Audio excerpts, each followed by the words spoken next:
Ok.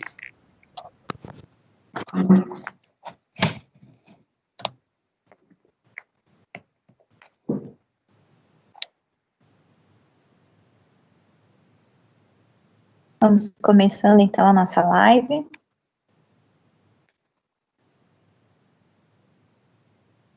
Esperando entrar na página ali para a gente acompanhar.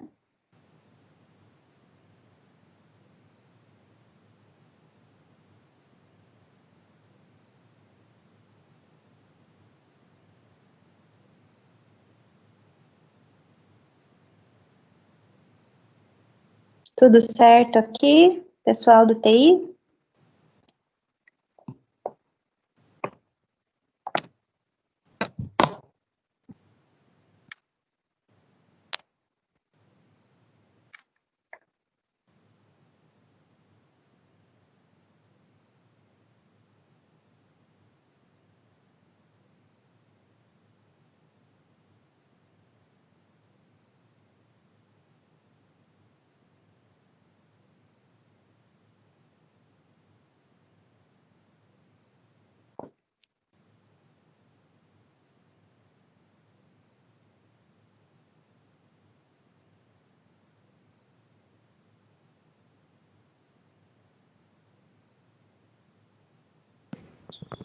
Tudo certo.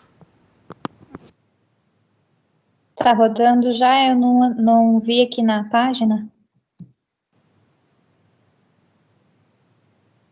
Bom, pessoal, nós vamos começando. Eu acho que vocês podem estar acessando aí o seu Facebook da Anhanguera Institucional, Educacional. E vamos começar essa live, muito esperada. Um tema bem atual, um tema bem, vamos dizer assim, polêmico, né, que são as relações intrafamiliares nesse contexto de pandemia.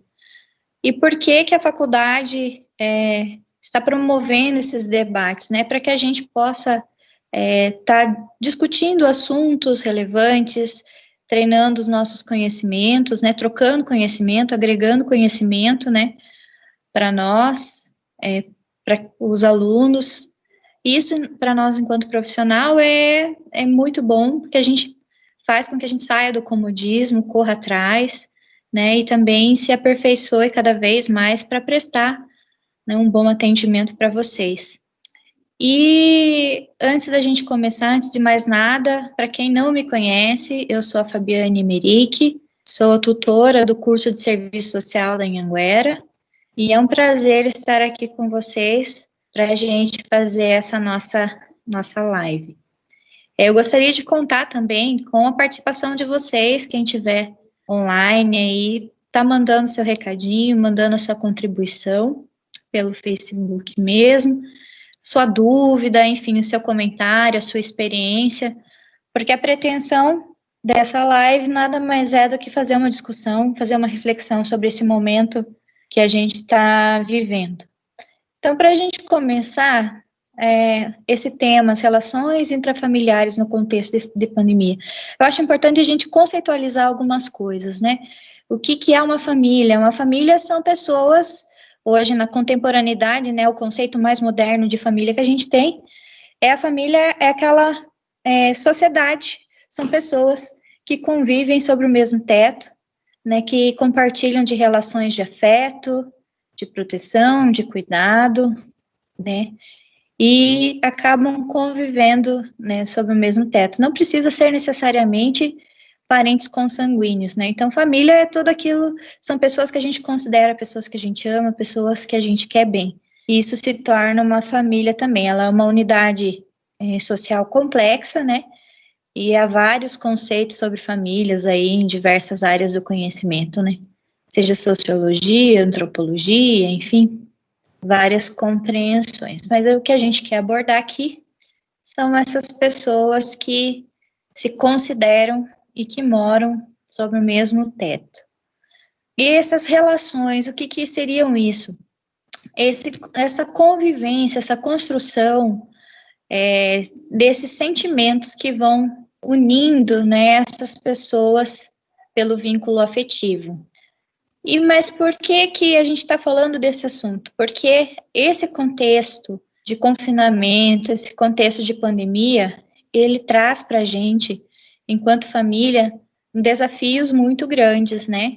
Em relação à nossa própria convivência,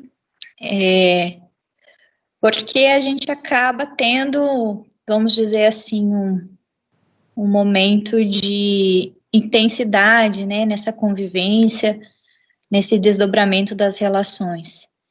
Então, como é um momento difícil, né, da pandemia no geral, né, que a gente está vivendo momentos de incerteza, né, tanto na parte econômica do país, incertezas quanto à própria vida, né, o próprio cuidado com a vida, da não contaminação, o medo, as privações, muitas vezes as dificuldades financeiras também, né, as privações de uma vida, seja da liberdade de ir e vir, ou das privações socioeconômicas mesmo, né, que trouxe todas essas situações delicadas, elas vão se tornando bastante desgastantes emocionalmente para a gente lidar. E isso em muitos lares, né, na maioria dos lares brasileiros, né. Só que não basta só a gente ter essa convivência acentuada, combinada com essas questões macro, né? Isso vai gerando na gente, enquanto sujeito, uma certa uma ansiedade pela vida, uma ansiedade pelo amanhã, e isso nos exige bastante a parte emocional, o nosso controle emocional. Por que que eu digo isso? Porque são esforços que a gente faz para se manter equilibrado nesse contexto, né? Nessas situações. E o conviver, né, para aquelas pessoas que ficaram confinadas mesmo, aquelas que puderam fazer o distanciamento, o isolamento social dentro das suas casas, esse conviver ele acabou se acentuando, né? E você começa a descobrir o lado B das pessoas que convivem com você, seja o lado mais, às vezes, agressivo, ou um lado mais carente, né? Então, o que eu quero dizer com tudo isso é que, às vezes, esse momento de fragilidade nos deixou vulneráveis, né? Esse momento de tensão no geral, né? De confinamento, ele expôs as nossas fragilidades. Mas o que que acontece? Muitas vezes as pessoas que estão morando conosco, convivendo conosco, às vezes não conheciam esse nosso lado B, né? E você já parou para pensar que nesse momento de pandemia, às vezes você já expôs o seu lado B, né? O seu lado B seja o seu lado bonzinho, o seu lado mais irritado, o seu lado estressado, o seu lado mais agressivo mesmo, né? Então, muitas coisas acontecem dentro das quatro paredes de um lar, seja por quais situações que são, às vezes, limítrofes ali, uma tensão a mais, você acaba explodindo e colocando, né, toda essa convivência aí pacífica, né, no limiar de tolerância zero e ultrapassando isso para o contexto da agressão, muitas vezes da violência. E o que eu quero dizer? Eu vi no jornal, né, a gente tem visto aí reportagens do aumento das situações de violência dentro das famílias, nesse contexto, né? E o que nos gera uma certa angústia é que a gente vê muita propaganda, né? A gente já trouxe em outra live a questão da violência contra a mulher e que existem os meios de comunicação para a gente estar denunciando, né, as situações de violência, seja pelos telefones, polícia, enfim. Existe um canal de denúncia, mas há situações de violência que às vezes são invisíveis, né, para alguns grupos em específico. E o que eu quero alertar aqui é que tem aumentado bastante os casos de violência contra a criança e adolescente e contra o idoso, né? Principalmente o idoso com dificuldade de mobilidade, né? Aquele idoso mais acamado. Mas e por que isso gera uma preocupação? Porque a criança, ela não tem como se defender, né? Geralmente ela está numa condição de dependência de um adulto, de um responsável, e muitas vezes esse responsável, esse adulto, esse genitor ou genitora, às vezes é o próprio causador da violência, né? Então, como que a criança ela vai ter essa voz para pedir socorro, né? Se ela depende do adulto. É a mesma coisa o caso do idoso. O idoso, principalmente o idoso acamado, ou aquele idoso que tem problema de senilidade, ou algum tipo de deficiência mental, enfim, né, algum tipo de sofrimento psíquico, ele também está numa condição de dependência de alguém, né? Seja do seu cuidador, do seu filho, enfim. E muitas vezes também é essa própria pessoa que está ali para cuidar que acaba cometendo as violências, né? As agressões. E a gente pode falar de vários tipos de violência, né? Psicológica, a violência física, a violência sexual, a violência verbal, né? A violência econômica, no caso do idoso que tem aposentadoria. Então a gente faz um alerta para essas situações também que às vezes não são tão visíveis e que também nos devem gerar essa preocupação. E o que eu queria saber da maioria de vocês é se surgisse algum tipo de situação assim, vocês teriam coragem de fazer a denúncia, de fazer vamos dizer assim, a intervenção? Então, nós, enquanto assistentes sociais, trabalhamos muito com esse tipo de intervenção, seja no contexto de orientação à família ou de verificação mesmo da própria denúncia. Mas eu acho que o mais importante é a sociedade abrir os olhos também para esse tipo de situação, não só a violência contra a mulher, mas também a violência contra a criança e adolescente.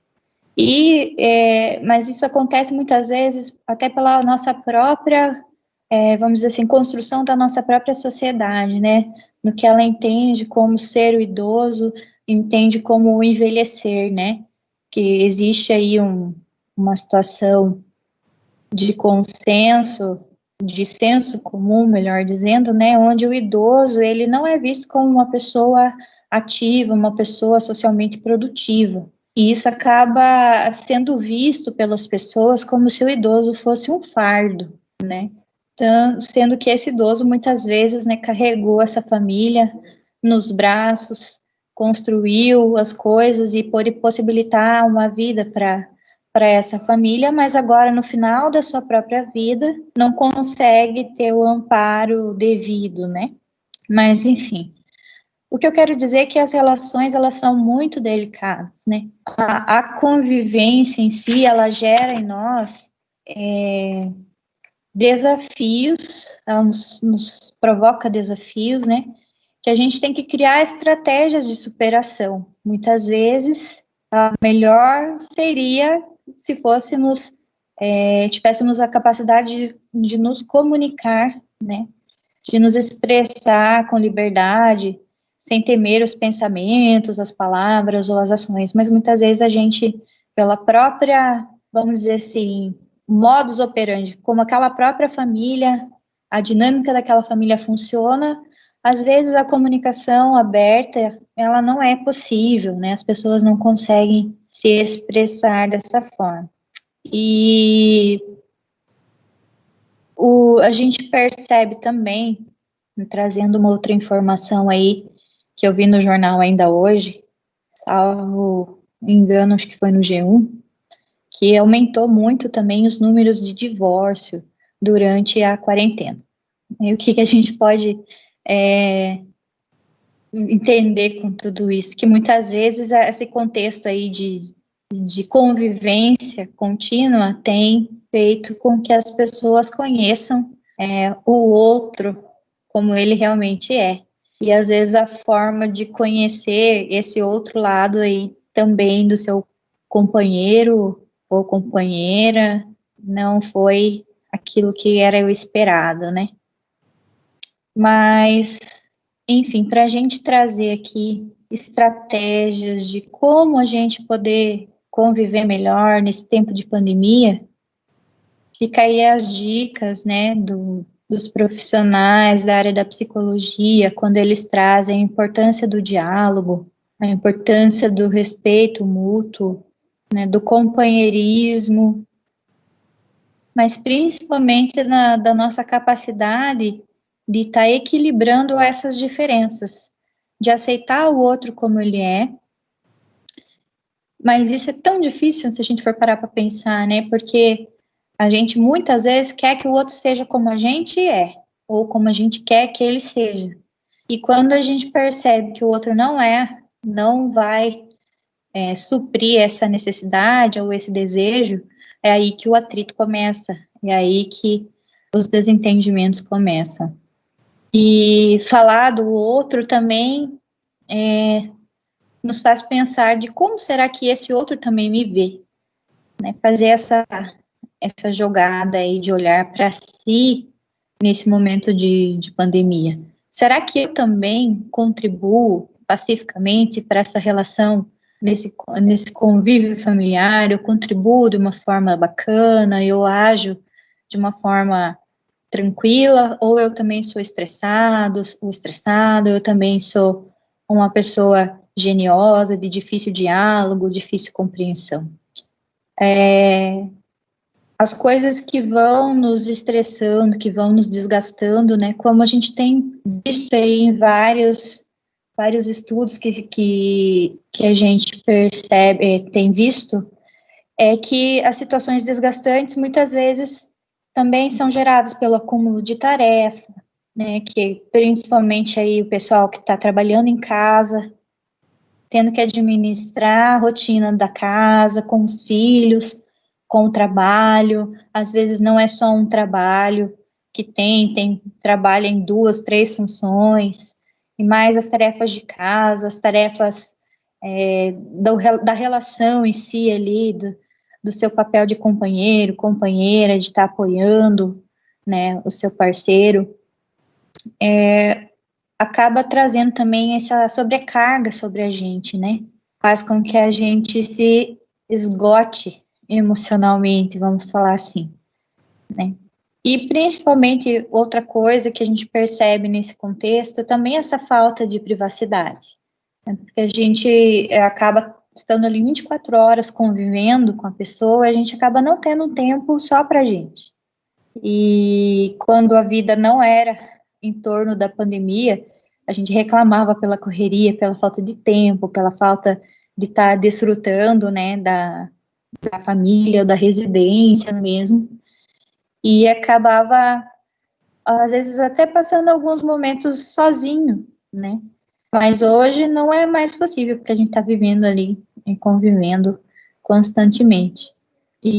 Mas o mais importante de tudo isso, gente, o que eu quero deixar um alerta para vocês é que a gente pode pedir ajuda, né? A gente não é super-herói, não é super heroína, a gente não consegue carregar tudo no peito, a gente é frágil, sim, a gente não é uma máquina, né, que tem que dar conta, ter que ser 100% produtivo o tempo todo, mas fica aí a nossa reflexão e que é importante a gente pedir ajuda, é importante a gente contar com o apoio das pessoas, né, que seja de profissionais, seja mesmo de outros familiares, né, que seja possível estar nos ajudando ou mesmo de com quem a gente está convivendo. A importância desse diálogo, como foi falado antes, é também em delimitar as tarefas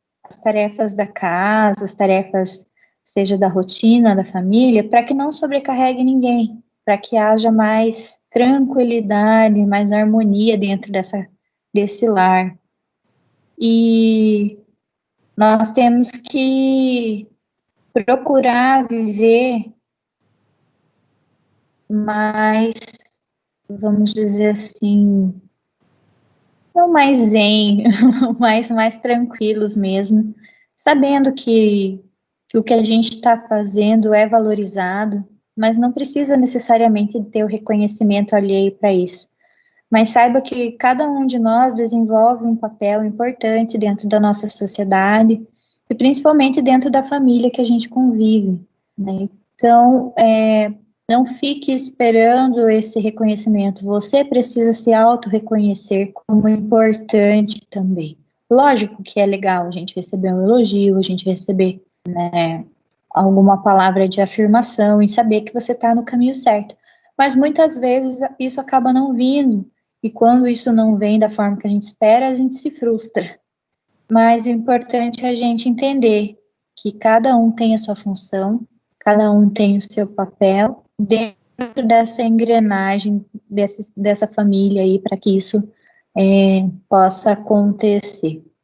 Espero que esse bate-papo, essas reflexões, elas tenham despertado na gente o interesse de estar discutindo mais, estar dialogando mais com os nossos familiares, conversando sobre aquilo que está nos incomodando dentro desse contexto da família, um tipo de atitude, uma palavra, um comportamento em si, que seja possível a gente parar, pensar, se autoanalisar e, se for possível, a gente tentar mudar a nossa atitude, né? Para que a gente possa construir um ambiente familiar mais saudável, um ambiente familiar positivo. E fica aí o alerta também para aquelas situações de convívio com as crianças, principalmente, né? Onde às vezes as situações de violência às vezes acontecem na frente das crianças.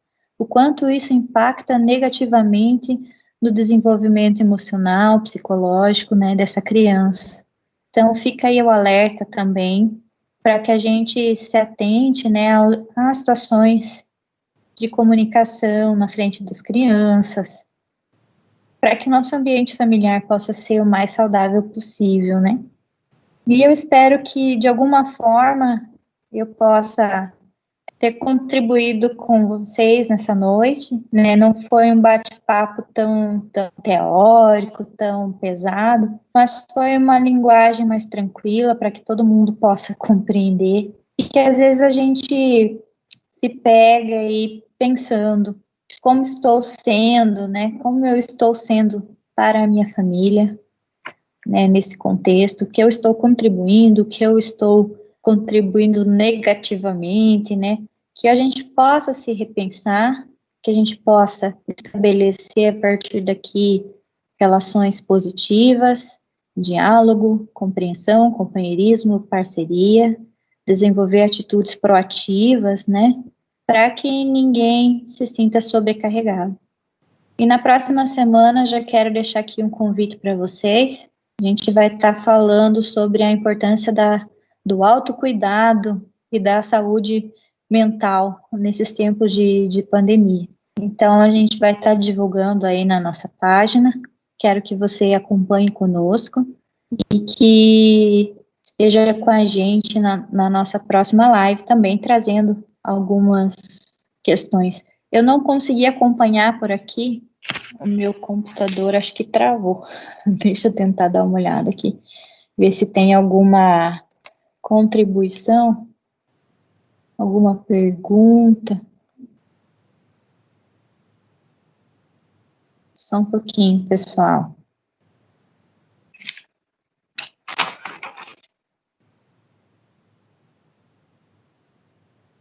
A internet tá uma benção.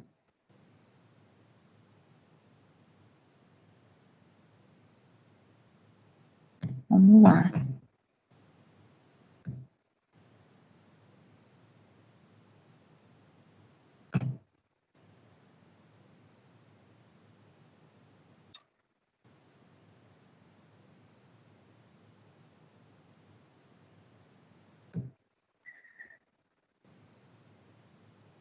Bom, não vi aqui, tem uma.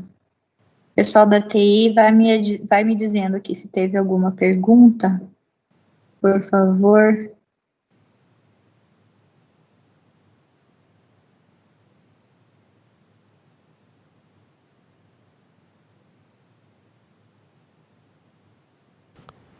Não teve pergunta nenhuma. Ah, então tá jóia. Mas é isso, pessoal. Quero agradecer a participação de quem pôde estar aqui comigo acompanhando essa live. Quero agradecer o Danilo aí da TI, da faculdade, o pessoal da Anhanguera, que nos fez esse convite para estar aqui fazendo esse bate-papo. Quero agradecer muito essa oportunidade de estar transmitindo um pouquinho daquilo que a gente sabe, contribuindo um pouco mais para que essa sociedade se torne melhor. Agradeço aí a parceria de todos, dos alunos que nos apoiam, que nos assistem. E por hoje é só. Deixo aqui o meu abraço a todos e o convite para a próxima live da semana que vem. Um abraço a todos e muito obrigada. Tchau, tchau.